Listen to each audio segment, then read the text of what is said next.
You're scrolling, drifting through the endless static of the algorithm, waiting for the signal to cut through the noise. Consider, if you will, that you just found the frequency. You've just stepped off the timeline of the everyday, into the space where the forgotten history and the hidden truths finally touch down. There's the story you know, and then there's the airspace we're about to enter. Check your coordinates, because you're heading towards the landing point. Welcome back, friends. Today's story. Say cheese. He was a man who understood the value of a perfect cut and a flawless stitch. An immigrant who had fled the violence and upheaval of the Russian Empire as a boy, seeking the quiet promise of America. He found his success not in politics, not in power, but in women's dresses. By the fall of 1963, our gentleman was a respected businessman. He co-owned a clothing manufacturing company in Texas, creating a popular line of apparel. He was a mild-mannered, 58-year-old grandfather, a man who enjoyed the simple things in life, and one of his favorite pastimes was shooting home movies. It was Friday morning, November 22nd. A big parade was scheduled to pass right by his office building. He had been looking forward to it all week. But when he woke up that morning, the skies were gray. It was raining.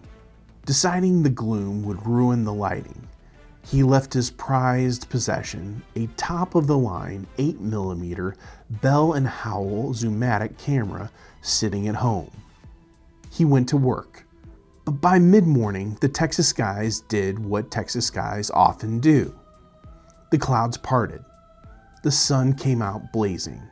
His assistant, a woman named Lillian, noticed the bright sunshine. She knew how much he loved his hobby. "You have to go home and get it," she told him. "You'll regret it if you don't." He hesitated. It was a bit of a drive, but Lillian insisted. So he went home. He grabbed the camera. When he returned, the crowds were already gathering. He walked out of his office building to find a good vantage point. He climbed up onto a 4-foot concrete pedestal, steadying himself. He wound the spring-loaded camera, checked his settings, and waited for the motorcade to turn the corner.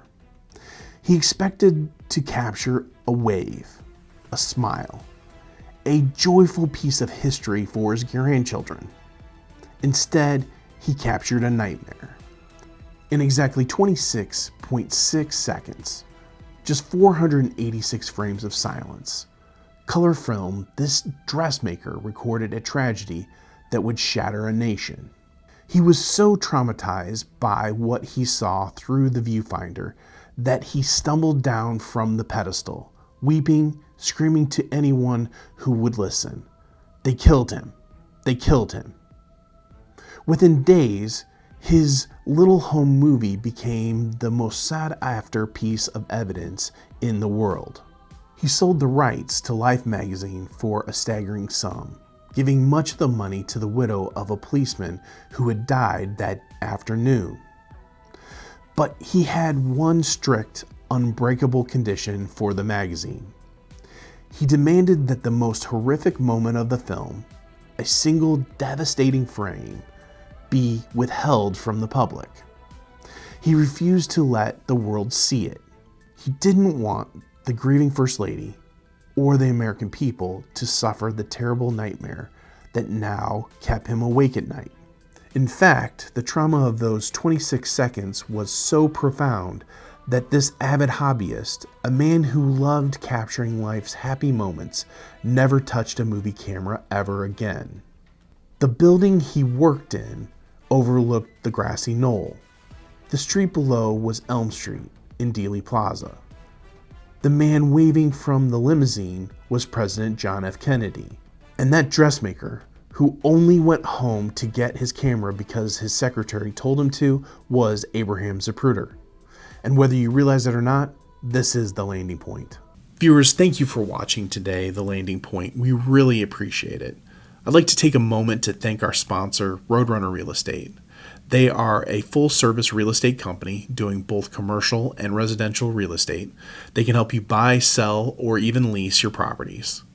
So if you're in the market looking for a real estate company, please go out and give them a call. They'll happily help you today. The next thing I'd like to talk about is our social media. Obviously, we have YouTube if you're watching that today.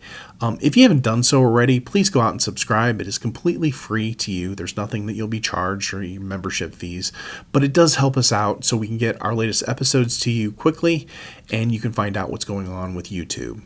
Our other place that we do a lot of our social media is on our Facebook page, The Landing Point. So please go out and like and subscribe or follow those, I guess I would say, so you get the latest updates. If you're a person that likes to listen to stories as you're out on the drive, we have our podcast. You can find The Landing Point out there, and it can be on most services. So once again, thank you for watching The Landing Point, and we look forward to see you on our next story.